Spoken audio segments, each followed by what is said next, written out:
ایک وقت ایسا آئے گا کہ تم صبر کرتے کرتے اللہ کے اتنے قریب ہو جاؤ گے کہ ابھی دعا دل میں ہی ہوگی اور اللہ کن فرما دے گا۔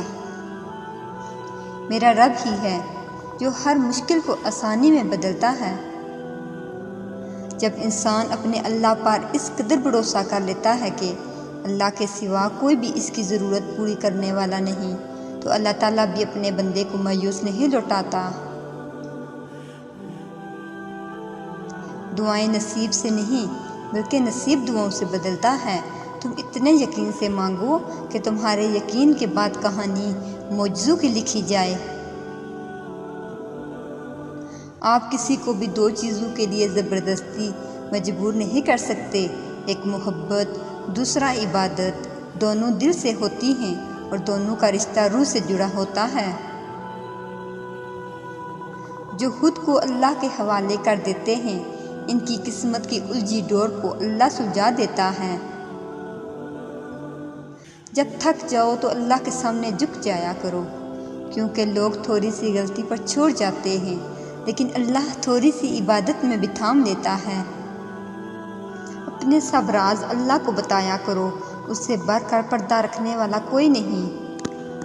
اللہ صرف تمہارے راستوں کو موڑتا ہے، تمہاری دعاؤں کو نہیں۔ وہ تمہیں اپنے طریقے سے تمہاری من پسند منزل تک لاتا ہے۔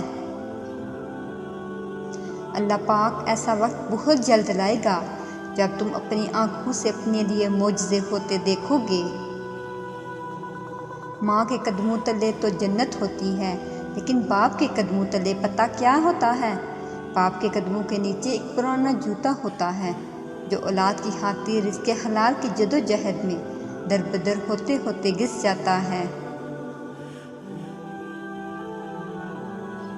حضرت علی نے فرمایا، ہمیشہ زندگی میں ایسے لوگوں کو پسند کرو جن کا دل چہرے سے زیادہ خوبصورت ہو۔ دعائیں تو اس چیز کو بھی تم تک کھینچ لاتی ہیں جو تمہارے نصیب کا حصہ نہیں ہوتی۔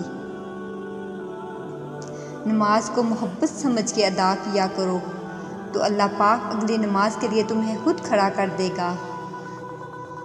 یا اللہ، ایسی موت ادا کرنا جس میں کلمہ اور کفن دونوں نصیب ہوں، آمین۔